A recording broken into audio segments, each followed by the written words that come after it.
Hello, चलिए start करते हैं आज सेशन। ध्यान से सुनिएगा आप लोग भी, ऑलराइट यार, आप लोग भी। अगर कोई डाउट इस सेशन पे आप लोगों को था नहीं, लेकिन अगर कोई ऑनलाइन क्लासेस देख रहा है और उससे डाउट रह गया है, इससे पहले वाले पार्ट पे फटाफट पूछ लेना। एग्जाम में ना 5 मार्क्स के लिए क्वेश्चन है एग्जीक्यूटिव या सीएस प्रोफेशनल। सीएस प्रोफेशनल आप लोगों के लिए केस फॉर्म में क्वेश्चन आ सकता है, ठीक है। और एग्जीक्यूटिव याद रखिएगा, ऑफ कोर्स आपके पार्ट मतलब बिल्कुल पूछा जाएगा, ठीक है। सो याद रखिएगा, ध्यान समझिएगा इस टॉपिक को। सेकंड पार्ट कर रहा हूं, पहला पार्ट में हम लोग डिस्कस कर चुके हैं। अगर फिर भी ऑनलाइन किसी को क्वेरी आ रहा है, व्हाट्सएप ना का 9 का व्हाट्सएप पे बिल्कुल पूछेगा, ठीक है। बिल्कुल भी ढील मत छोड़िएगा इस टॉपिक को समझने में। हाँ चलिए स्टार्ट करते हैं। अच्छा, मैंने यहां तक अभी तक आपसे लास्ट में डिस्कस किया था, लास्ट सेशन में, याद रखिएगा, vesting of management of the corporate debtor with the registration professional. जी हाँ, आरपी के पास चला जाएगा अगर लगता है किसको, सीओसी को लगा कि भाई ये जो मैनेजमेंट सीडी के हाथ में है ना, कार्पेट डेटर के हाथ में है, ये बेसिकली क्या कर रहा है, कोई फ्रॉडुलेंट एक्टिविटी कर रहा है, या फिर लगता है ग्रॉस मिसमैनेजमेंट है। इस केस में क्या होता है, इस केस के अंदर with the approval of adjudicating authority, adjudicating authority कौन है, एनसीएलटी, उसके अप्रूवल से मैनेजमेंट किसके हाथ में चला जाएगा, आरपी के। और फिर एडजुडिकेटिंग अथॉरिटी और क्या देगा, भैया आपसे है ना इस ऑर्डर के बाद से सीआईआरपी के प्रोसीजर अब स्टार्ट हो जाएंगे, ठीक है। यहां तक हमने बात कर लिया था। अब यहां क्वेश्चन राइज होता है कि कंसीडर किया जाएगा अप्रूवल प्लान्स। याद देखिए, कंसीडर किया जाएगा अप्रूवल प्लान्स को अप्रूव करने के लिए रेजोल्यूशन प्लान। मेरे बच्चों को कईयों को तो यही नहीं पता अभी तक कि रेजोल्यूशन प्लान का कॉन्सेप्ट क्या है। ध्यान समझना, रेजोल्यूशन प्लान, ध्यान सुनना। सीएस बनना है ना तो लिसनिंग पावर को इंप्रूव कीजिएगा, ध्यान सुनिएगा, बहुत जल्दी समझ आने वाला है। रेजोल्यूशन प्लान कौन सबमिट करेगा, कौन करेगा सबमिट, किसको चिंता लगी हुई है, कॉर्पोरेट डेटर। कॉर्पोरेट डेटर क्या कह रहा है, कॉर्पोरेट डेटर कह रहा है फाइनेंशियल क्रेडिटर से कि भाई वन टाइम सेटलमेंट कर लेते हैं। क्या वन टाइम सेटलमेंट कर लेते हैं, झगड़ा मिटाते हैं यार, तुम्हारा पैसा वैसे का हिसाब किताब जो है ना उसका सेटलमेंट कर लेते हैं। तो मैंने क्या एक रेजोल्यूशन प्लान प्रिपेयर किया है, इस पेयर को बोलेंगे बेस रेजोल्यूशन प्लान। याद रखना क्या बोलेंगे, बेस रेजोल्यूशन प्लान। वापस base resolution plan. Base resolution plan का मतलब यहां पर है कि कॉर्पोरेट डेटर ये बता रहा है कि कैसे, क्या देखिएगा, फाइनेंशियल क्रेडिटर का सेटलमेंट किया जाएगा, जो उसने डेट्स ओन किए हुए हैं उसको कैसे वो सेटल करेगा, ठीक है। अब क्या होता है, ये जो रेजोल्यूशन प्लान जो कि बेस रेजोल्यूशन प्लान है, one more time, base resolution plan, वापस बोलो ना, बेस रेजोल्यूशन प्लान है, ये क्या करेगा, सबमिट कर देगा किसको, रेजोल्यूशन प्रोफेशनल को। रेजोल्यूशन प्रोफेशनल को किसको करेगा, रेजोल्यूशन प्रोफेशनल को। याद है, क्लियर एकदम, रेजोल्यूशन प्रोफेशनल को सबमिट कर देगा। अभी क्या होने वाला है, ये कभी कर देगा, बोला कभी थोड़ा कर देंगे, इतना थोड़ा टाइम दे रहे हैं यार, 120 डेज के अंदर सारा कंप्लीट करना है कॉन्सेप्ट ना। कहता है कि विद इन 2 डेज कहां से काउंट कर लेंगे, जब आपकी एप्लीकेशन एडजुडिकेटिंग अथॉरिटी ने एडमिट कर ली है, तो उसे बोलते हैं from the date of commencement of pre package insolvency resolution process. Commencement date कौन सी होती है, जिस दिन आपकी एप्लीकेशन एडमिट कर ली जाती है। तो ये एडमिट हो गया, इसका विद इन 2 डेज के अंदर base resolution plan corporate debtor submit कर देगा किसको, रेजोल्यूशन प्रोफेशनल को, ठीक है। अब ये क्या होता है, यहां पर रेजोल्यूशन प्रोफेशनल चेक करता है, क्योंकि ये रेजोल्यूशन प्रोफेशनल का जॉब है कि वो इसको आगे सबमिट करे, प्रेजेंट करे किसके, before COC, committee of creditors, इनके सामने उस प्लान को रखेगा, इस प्लान को। इसके साथ साथ वो ये भी देखेगा कि जो रेजोल्यूशन एप्लीकेंट है, सॉरी रेजोल्यूशन एप्लीकेंट कौन होता है, रेजोल्यूशन एप्लीकेंट किस चीज को, ये रेजोल्यूशन एप्लीकेंट वो लोग हैं जो इंटरेस्टेड हैं कॉर्पोरेट डेटर को खरीदने में, कॉर्पोरेट डेटर को कंट्रोल लेने में। क्या करेंगे, कंट्रोल लेंगे। कंट्रोल कैसे लेंगे, उसका मैनेजमेंट का कंट्रोल अपने हाथ में ले लेंगे। तो ये लोग जो रेजोल्यूशन एप्लीकेंट्स होते हैं वो भी अपना प्लान रेजोल्यूशन प्रोफेशनल को सबमिट करते हैं, ये क्राइटेरिया ऑफ कोर्स इंफॉर्मेशन के बेसिस पे सब कुछ देखेगा। यहां बताएगा रेजोल्यूशन प्रोफेशनल की भैया आपको अपना प्लान कैसे बनाना है। एक तरीके का हम एग्जांपल अगर देके बताएं, एक तरीके से बोली लगाने वाले लोग खड़े हुए हैं जो है रेजोल्यूशन प्लान एप्लीकेंट। ये बोली लगा रहे हैं कि मैं इस कंपनी को खरीद लूंगा या इस कॉर्पोरेट बॉडी को खरीद लूंगा, और इसके जो डेट्स है उसको पे ऑफ करने के लिए मैंने ये प्लान बनाया है और इस प्लान को मैं सबमिट कर रहा हूं। तो क्या होगा, यहां पर बेस रेजोल्यूशन प्लान हो गया, और एक रेजोल्यूशन एप्लीकेंट ने जो सबमिट किया हुआ है उसे बोलेंगे रेजोल्यूशन एप्लीकेंट प्लान, ठीक है। वो दोनों में क्या होगा, कंपटीशन हो जाएगा दोनों प्लान्स में। जो लगा मोर फ्रूटफुल होगा, किसको लगा, सीओसीज को, सब कंपनी, याद रखिएगा सीओसी मतलब कमिटी ऑफ क्रेडिटर को लगा, वो उसको अप्रूव कर देगी, या दोनों में कंपेयर करेगी। अगर अप्रूव कर दिया तो वेल एंड गुड, अप्रूव नहीं किया ऑफ कोर्स कुछ फैक्टर्स को भी कंसीडर करेंगे। क्या फैक्टर हो सकता है कि भैया कहीं ये प्लान अप्रूव करते वक्त ऑपरेशनल क्रेडिटर के साथ तो कुछ जाती नहीं हो रही है, ऑलराइट, कहीं ऑपरेशन क्रेडिटर के साथ तो गड़बड़ नहीं हो रहा है, तो वो उसको यहाँ चेक करेगा, क्लियर एकदम। और अप्रूव अगर हो गया वेल एंड गुड, फिर तो आगे हम प्रोसेस करेंगे। और अगर अप्रूव नहीं हुआ या देखिएगा तो यहाँ पर हम एक एप्लीकेशन डालेंगे टर्मिनेशन की। कौन डालेगा? रेजोल्यूशन प्रोफेशनल एडजुडिकेटिंग अथॉरिटी को टर्मिनेट करने के लिए कहेगा। क्या टर्मिनेट कर दो? कि सर ये जो प्री पैकेज इंसॉल्वेंसी प्रोसेस है ना, इसका कोई रिजल्ट जनरेट ही नहीं हुआ, ये सक्सेसफुल ही नहीं हुआ, तो प्लीज इसे आप टर्मिनेट कर दीजिएगा। ऑलराइट, तो अभी हम इसको पूरा डिस्कस करेंगे। आइए पॉइंट टू पॉइंट समझते हैं फटाफट से, और इस टॉपिक को आज खत्म करके ही छोड़ेंगे। आ रहा समझ में? अच्छी बात है ना। तो हाँ, तो क्या डिफिकल्ट कुछ नहीं है। तुम लोगों को हवा बना रखा है, अब मैं बता दूं, और जो लोग क्लास ऑनलाइन देख रहे हैं ना, आप लोगों को हवा बना रखा है। एक तो ऑनलाइन अच्छी बात है, मैं कह रहा हूं पढ़ो, कोई प्रॉब्लम नहीं है, लेकिन हवा जिन लोगों ने बना रखा है ना, वो आप लोगों को सिर्फ इसलिए कि आपकी अटेंशन गेन कर लें और आप घबराकर इस टॉपिक को बराबर समझें। समझ में आ रहा है? That's well and good. ठीक है, तो कोई चीज ना तो डिफिकल्ट है ना इजी है। ऑलराइट, चलिए आइए देखते हैं। देखिए, corporate debtor submit the base resolution plan. Highlight करना अपने मॉड्यूल में, नहीं है तो अपने बुद्धि में हाईलाइट कर लो एक बार। बेस रेजोल्यूशन प्लान कौन दे रहा है? Corporate debtor. किसको दे रहा है? रेजोल्यूशन एप्लीकेंट को, सॉरी रेजोल्यूशन प्रोफेशनल को। कितने दिन में? 2 डेज के अंदर। कब से? कमेंसमेंट डेट से। कौन सी कमेंसमेंट डेट है? जिस दिन आपका एप्लीकेशन ना एडजुडिकेटिंग अथॉरिटी ने एडमिट कर लिया है, उस डेट को बोल रहे हैं क्या? Commencement date. Resolution professional presented to या फोर्स किसके सामने रखेगा? सीओसी। सीओसी आपको अप्रूव करना है, देख लो तो आया, ठीक है जी। सीओसी में provide corporate debtor an opportunity to revise the base plan prior to its approval और invitation of perspective resolution applicants. अब दो बातें ध्यान समझना। सीओसी ये कह रही है कि भाई तू चाहे ना कॉर्पोरेट डेटर तो उसको रिवाइज कर ले, बेटर कंडीशन दे सकता है सेटलमेंट के लिए। भाई हमारा पेमेंट जो तेरे को देना था उसके सेटलमेंट के लिए अगर तू उसमें बेटर प्लान बना सकता है तो बना ले, अप्रूवल होने से पहले। क्लियर है? अप्रूव होने से पहले। फिर कहता है इन्विटेशन और invitation of perspective resolution applicants. ये कौन लोग है? वही लोग जो मैं तुमको बता रहा था, ये खरीदार लोग एक तरीके से। ये खरीदार लोग का मतलब क्या होता है सर?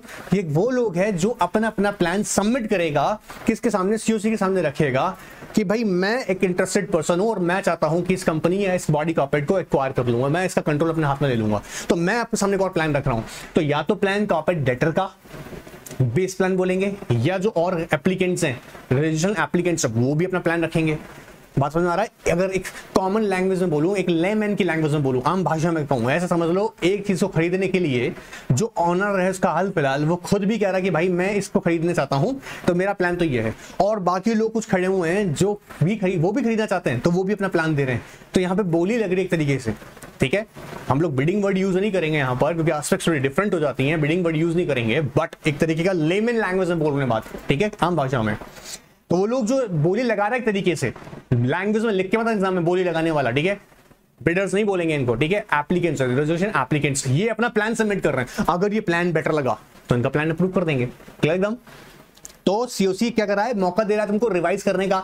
कॉर्पोरेट डेटर को तुम रिवाइज कर लो अपना क्या base resolution plan. Corporate debtor अपना रिवाइज कर ले क्या? कॉर्पोरेट डेटर क्या कर ले? तू अपना रिवाइज कर ले बेस रेजोल्यूशन प्लान। कब? दोनों टाइम में, अप्रूव होने से पहले भी या इनका किन लोगों को इनवाइट करने से पहले। इनवाइट कर रहे हैं किसको? रेजोल्यूशन एप्लीकेंट्स को। ठीक है सर। सीओसी में approve the base resolution plan for submission to the resolution authority if it does not impair any claim owned by the corporate debtor to the operational creditor. COC अगर COC को अगर fit लगा, बढ़िया लगा plan, उनके लिए one time settlement के लिए बेस्ट अपॉर्चुनिटी है ये, तो वो क्या कर देगी? इसको अप्रूव कर देगी। बट प्रोवाइडेड वो ये भी देखेगी कि ऑपरेशनल क्रेडिटर का नुकसान नहीं हो रहा है यहाँ पर। ठीक है, दो तरह का क्रेडिटर हमको पता है ना, फाइनेंशियल और ऑपरेशनल, बट यहाँ कौन कंट्रोल कर रहा है? Financial creditor. RP shall invite prospective resolution applicants to submit the resolution plan and plans to compete with the base resolution plan. If EOC does not approve the base resolution plan or the base resolution plan impairs any owned by the corporate debtor or operational creditor. क्या कह रहा है? दो ही बातें हो सकती हैं, या तो अब जो यहाँ पर इनवाइट किया क्या पर्सपेक्टिव जो रेजोल्यूशन एप्लीकेंट्स हैं उनके लिए उनसे क्या ले लेंगे? उनका प्लान। अभी वही लोग जो मैं तुमको बोल रहा था कॉमन लैंग्वेज में, बिडर एक तरीके से एग्जाम में मतलब देना बिडर। ठीक है, लेकिन समझाने के लिए बोल रहा हूं। तो उन लोगों का प्लान आगे सामने। ठीक है, और plans and to compete with the, इसको कंपेयर करेंगे एक तरीके से, किसके साथ करेंगे? बेस रेजोल्यूशन प्लान से कंपेयर करेंगे। क्या हो रहा है?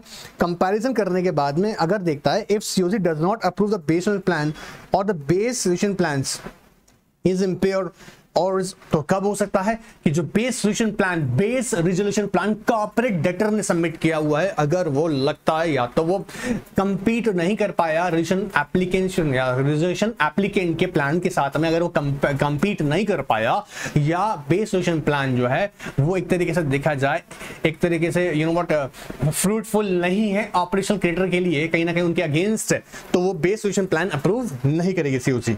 फिर क्या होगा, resolution applicant submit the resolution plans person to invitation कौन देता है इनको, रेजोल्यूशन प्रोफेशनल एक तरीके से अनाउंसमेंट करता है, पब्लिक अनाउंसमेंट करता है कि जो एलिजिबल पर्सन है they can present their resolution plan for the purpose of one time settlement. तो ये लोग एक तरीके से कंट्रोल कर लेगा मैनेजमेंट को आके, अगर इन लोगों का प्लान सक्सेसफुल हो गया तो। और कौन कब सक्सेसफुल होगा, जब इसको सीओसी अप्रूव कर देगी और एडजुडिकेटिंग अथॉरिटी अपनी मोहर लगा देगी, हाँ जी ठीक है।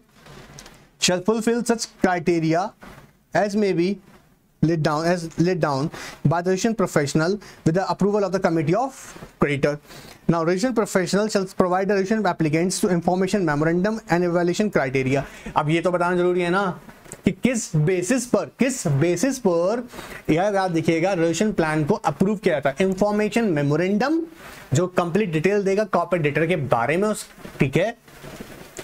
ऑफ कोर्स याद देखिएगा, ये अच्छा क्वेश्चन है, ध्यान सुनिए आप लोग भी कि बेटा देखिए जब भी इंफॉर्मेशन एक्सचेंज हो रही होती है ना, तो उसके लिए कॉन्फिडेंशियल एग्रीमेंट भी एग्जीक्यूट किया जाता है, साइन किया जाता है। क्योंकि ऐसे तो क्या होगा ना, जो लोग एप्लीकेंट है वो आएगा कॉर्पोरेट डेटर का जो सीक्रेट इंफॉर्मेशन सारा कलेक्ट कर लेगा और पता लगा बाद में अपने लिए यूज कर रहा है, ऐसा नहीं हो सकता है, उसके लिए साइन करना पड़ता है, कॉन्फिडेंशियल एग्रीमेंट रहेगा, ठीक है।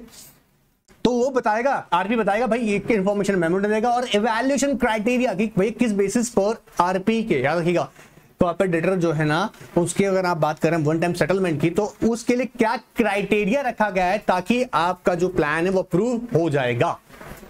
Revision professional shall present the committee of creditor its evaluation revision plan meeting requirements of section 30 section 2। Already बता चुका हूं सेक्शन 30 सेक्शन 2, याद है ना, गुड। आप लोगों को भी ऑनलाइन ऑलरेडी अवेलेबल है, नहीं देखा है जाके चेक करना, पहले वाला क्लासेस में बताया हुआ है, पूरा डिटेल में बताएंगे यार गड़बड़ होगा।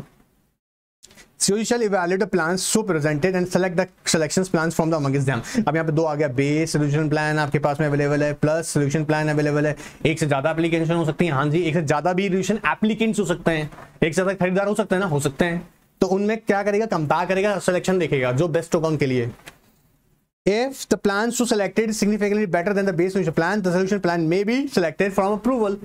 And revision plan selected is not considered for approval or is not significantly better than the base solution plan, it shall compete the base solution plan. The one of them shall be selected for approval. फिर उनमें से कोई सा भी होगा वो select कर लिया जाएगा। And last one कहता है if plan finally selected is approved by the COC with 66% vote। याद रखना प्री पैकेज के अंदर जितने भी होंगे ना वो सारे 66% की वोटिंग से ही होगा, यहाँ अलग अलग नहीं है। CIR PPM में देख रहे हैं अलग अलग थे, वो यहाँ नहीं है, ठीक है। RP shall submit the same to the adjudicating authority and if COC does not approve the same, और अगर अप्रूव नहीं किया, in that case the revision professional shall file an application to adjudicating authority for terminating of। अब यार अगर निकला ही नहीं, conclusion निकल के नहीं, ना तो बेस रेविजन प्लान मजेदार लग रहा है उनको, ना रेविजन प्लान अप्रूव मजेदार लग रहा है, in that case what will happen, of course ये फ्रीडम है किसकी, COC की, उनको लगता है कि नहीं हमें पसंद नहीं आया, तो फिर टर्मिनेट के लिए एप्लीकेशन लगाए कौन, रेविजन प्रोफेशनल। आई होप ये पॉइंट्स क्लियर हो गए होंगे, रट्टा नहीं मारना है, बुद्धि में समझा समझा के रखना है। चलो अच्छा है, आगे देखते हैं। Approval of revision plan, adjudicating authority shall approve the revision plan within 30 days if it of its receipts of it satisfied that the revision plan approved by the COC meets the requirements of section 30(2) and the revision plan has provision for its effective implementation। तो adjudicating authority पे कितना time दे रखा है, अपने module में लिखो 30 days के अंदर, कब से, receipt of the revision plan 30 दिन के अंदर कर देना है, ये रिजेक्ट करेगा। Where adjudicating authority is satisfied that revision plan does not confirm the above requirement, it within 30 days receipt of the revision plan by order reject the application revision plan and pass an order for termination of PI। Of course कैसे याद रखूंगा sir, 2 minute का खेल भी नहीं है, कितना देर में, कितना आपका प्लान कमिटी ने अप्रूव कर दिया, अब ये कहां जाएगा, एडजुडिकेटिंग अथॉरिटी के सामने, ठीक है, ऑर्डर के लिए। और अगर एडजुडिकेटिंग अथॉरिटी ने विद इन 30 डेज, कितना दिन बोल रहे हैं, विद इन 30 डेज एक्सेप्ट करने से जैसे एडमिट हो गई ना आपकी एप्लीकेशन यहाँ पर आ गई एडमिट अथॉरिटी में, इसका 30 डेज के अंदर अंदर एडमिट अथॉरिटी या तो उसको एक्सेप्ट कर लेगा, मतलब बोला ठीक है गुड कंटिन्यू करो, because after considering the section 30 section 2 of IBC, और या फिर उसको रिजेक्ट करेगा। दोनों केसेस में 30 डेज का टाइम दे दिए। अब ध्यान सुनने वाला पॉइंट इंपॉर्टेंट है। If admit authority has pass an order for vesting of management of CD to RP ration plan approve by the COC does not require result in change in management of control, but ऐसा हुआ कि vesting of management यहां change हुआ। क्यों? During this period आपको याद होगा कि फ्रॉडुलेंट एक्टिविटी या ग्रॉस मिसमैनेजमेंट के केसेस में कि जो कॉर्पोरेट डेटर का जो क्या होता है बेटा, कॉर्पोरेट डेटर का ध्यान सुनना, कॉर्पोरेट डेटर वापस सुनना, कॉर्पोरेट क्यों कॉर्पोरेट डेटर मैनेजमेंट वेस्ट करता है, और ये हम जानते हैं कि प्री पैकेज में मैनेजमेंट एग्जिस्टिंग प्रमोटर के हाथ में ही रहता है। बट अगर कोई फ्रॉडुलेंट या ग्रॉस मिसमैनेजमेंट है तो ऐसे केस में याद रखिएगा with approval of COC adjudicating authority क्या करेगी, ऑर्डर पास कर देगी कि मैनेजमेंट किसके हाथ में जाएगा, मैनेजमेंट जाएगा मतलब फंक्शन किसको देखेगा, उसका रेजोल्यूशन प्रोफेशनल देखेगा ड्यूरिंग द प्री पैकेज। अब क्या हुआ, ड्यूरिंग द प्री पैकेज ये कॉन्सेप्ट चला, COC ने रेजोल्यूशन प्लान अप्रूव कर दिया, बट प्रॉब्लम क्या आ गया, मैनेजमेंट में कोई चेंज नहीं आया, मैनेजमेंट में कोई चेंज नहीं आया, तो यहां पर एडजुडिंग अथॉरिटी याद रखना टर्मिनेट कर देगी प्री पैकेज को। सर क्यों?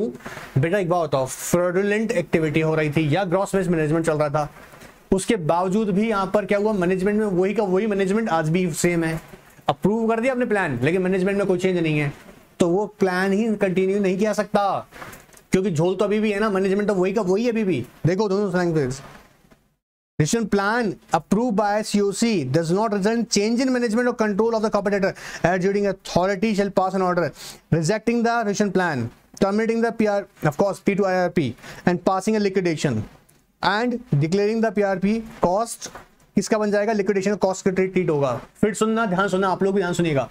क्या हो रहा है, रेजोल्यूशन प्लान जो है, ठीक है, इसकी हम अप्रूव करने की बात कर रहे थे, लेकिन कॉर्पोरेट डेटर का अगर ऐसा पता लगता है, और जानते हैं कि क्या होता है, यूजुअली ये प्रैक्टिस अलाउड है कि एग्जिस्टिंग जो मैनेजमेंट होता है वो कंट्रोल जो उसको रन चलाने का काम जो होता है, कंपनी को चलाने का काम जो होता है, ये कॉर्पोरेट को फंड चलाने का जो काम होता है वो उसका एग्जिस्टिंग प्रमोटर लोग करता है प्री पैकेज के अंदर।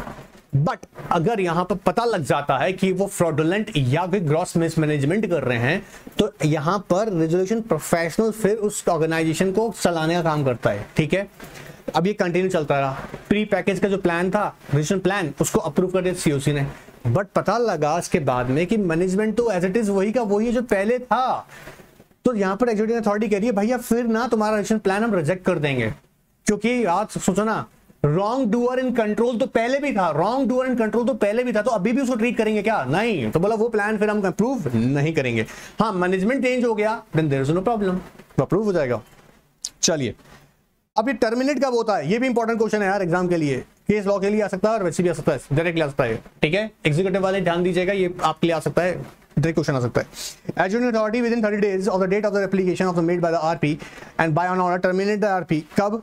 If COC does not approve the plan within 90 days, COC ने 90 डेज के अंदर, कब से, अब कब से, कमेंसमेंट डेट से यार, कमेंसमेंट डेट कब से होगी, जब आपकी एप्लीकेशन एडमिट हो गया उसका 90 डेज के अंदर अंदर। और ये डिक्लेरेशन याद रखना, डिक्लेरेशन देना पड़ता है किसको, डायरेक्टर या पार्टनर्स लोगों को देना पड़ता है कि हम 90 डेज के अंदर इसको काम कराएगा, ठीक है।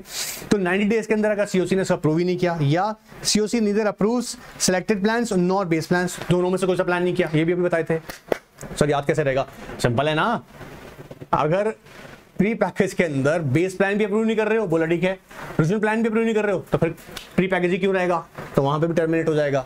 टर्मिनेशन को समझो, टर्मिनेशन 90 डेज के अंदर हो गया, क्यों, आपने 90 डेज के अंदर अप्रूव ही नहीं किया, तो 90 डेज एक्सपायर होने के बाद में क्या हो जाएगा, कंटिन्यू नहीं रहेगा प्रोसेस, ठीक है। दूसरा कहता है COC डिसाइड्स टू टर्मिनेट, या COC ने खुद ने बोला हुआ है 66% वोट, COC ने बोला हमको पसंद नहीं आया भैया, ये प्री पैकेज का मामला खत्म करो, तो वोट से कर सकता है, ठीक है। Terminate PRP by vote 66% of voting share, याद रखिए voting shares in value consider करते हैं, याद होगा, गुड, ठीक है। If adjudicating authority has pass an order for vesting of management, resolution professional and PRP is required to be terminated in above circumstances and then adjudicating authority shall pass an order for liquidation of a corporate debtor। ये इतनी सी line लेकिन बहुत important है, बेहद important है, ध्यान दीजिएगा आप लोग भी। कहता है if adjudicating authority has passed an order for vesting of management in RP and pre-package is required to be terminated in above because of these grounds circumstances, then adjudicating authority pass an order of liquidation of corporate debtor।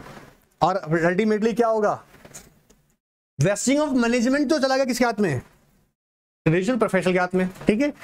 और साथ साथ circumstances क्या rise हो गए कि terminate हो गया because of these grounds, या तो सीओसी ने अप्रूव नहीं किया या सीओसी ने रिजेक्ट कर दिया, दोनों प्लान ही कंसीडर नहीं किए, ना बेस रिवीजन प्लान ना रिविजन प्लान कंसीडर ही नहीं किया है।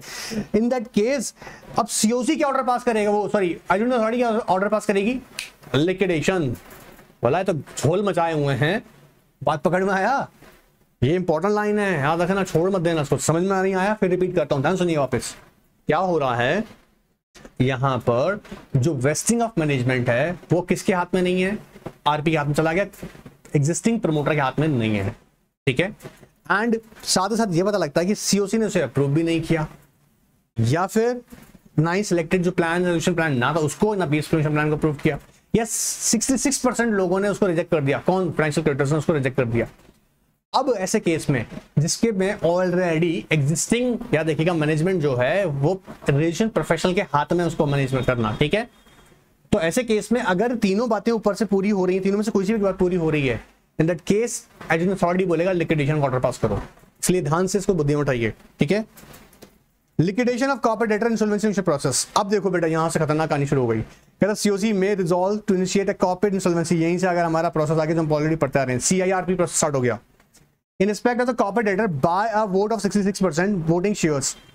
ये लोग कौन बोलेगा, सीओसी बोलेगा, सीओसी बोला अच्छा तूने पंगा लिया कॉर्पोरेट डेटर, लेकिन याद रखना कब होगा ये, जब अगर पीआईआरपी टर्मिनेट हो गया तब, उसके बाद ड्यूरिंग दैट फॉर्स P2IRP में नहीं होगा, प्री पैकेज के दौरान नहीं होगा, बाद में ही होगा। क्लियर, क्या कह रहा है, 66% वोट गया तो CoC can pass an solution at the time after highlight कर लेना, commencement of the what, but before approving the resolution plan. अब दो बातें इंपॉर्टेंट है, या तो अगर आपने क्या कर लिया, रेजोल्यूशन प्लान अप्रूव कर दिया, उसके बाद आप सीआईआरपी करना चाहते हो तो बोला ये नहीं चलेगा। लॉजिकल है यार, आपने प्री पैकेज के अंदर क्या कर दिया, रेजोल्यूशन प्लान अप्रूव कर दिया, उसके बाद थोड़ा चल जाओगे यार, फिर तो फायदा क्या हुआ आने का, है ना। तो कमेंसमेंट होने के बाद, बट रेजोल्यूशन प्लान अप्रूव होने से पहले। फिर सुनो लैंग्वेज को, COC can pass such resolution, कौन सा, किसके लिए, सीआईआरपी के लिए, at any time after commencement of pre-package insolvency process, but before approving the resolution plan. Adjudicating authority shall within 30 days of the date of such intimation pass an order. Don't वही case है 30 days के अंदर terminate the exact PRP, sorry, pre-package and intimate initiate CIRP process and appoint a revision professional as interim revision professional। क्योंकि आपको याद होगा pre package में revision professional appoint होता है, और जब हम करते हैं CIRP की बात करते हैं ना, तो इंटरीम रिविजन प्रोफेशनल स्टार्ट होता है। पूरा प्रोसेस मैंने अच्छे से समझाया, यह वापस नहीं बोलूंगा, पर इतना बताया कि हमको क्या होगा, सीआईआरपी में इंटरीम, अब वो फिर वापस step by step process start हो जाएगा। फिर उसकी ही काउंटिंग जो 207 डेज के लिए करते, 270 डेज के लिए करते थे, वो फिर यहां से जिस दिन अप्रूव हो गया उस दिन से, मतलब सीआईआरपी जिस दिन से इनिशिएट होगा वहां से 270 डेज फ्रेश स्टार्ट काउंट होगी। तो पहले हम लोग डेज तक निकले आए वो प्री पैकेज में काउंट हो रहे थे, इसके लिए अलग से सेपरेट काउंट किया जाएगा। And the order so passed by adjudicating authority shall be deemed to be an order of admission of an application under section 7 and shall have the same effect and CIRP shall commence from the date of such order। तो यहीं से हम 270 days की counting करना start करेंगे। ये बता चुका हूं भले यार, इसलिए कह रहा हूं जिन्होंने पहले वाला क्लास लिया हुआ ढंग से याद है, उनको समझा, उन्होंने रिवाइज किया हुआ है, कर रहे हैं, उनको तो ये दिक्कत नहीं आया है, नहीं आया ना। फिर आप लोगों को भी नहीं आया होगा, फिर भी रहता है कोई नहीं तो पूछो ना यार, ऑनलाइन ना करेंगे, व्हाट्सएप पे पूछो, ठीक है, फिर भी रहेगा, डिस्कस करेंगे। और टेस्ट सीरीज के लिए रेडी हो जाओ, ऑलराइट, रेडी रहते हो, नेक्स्ट टेस्ट के लिए रेडी हो जाओ। अपडेट लगातार मिल रहे हैं, व्हाट्सएप पे जाओ, चेक करो, वहां पर मिलते रहेंगे। जब तक एंजॉय कीजिएगा, गुड बाय। आप लोग बैठो यार, कहां जाते हो, डिस्कस कर रहे हैं ना, नेक्स्ट स्टेप पे कर रहे हैं अभी।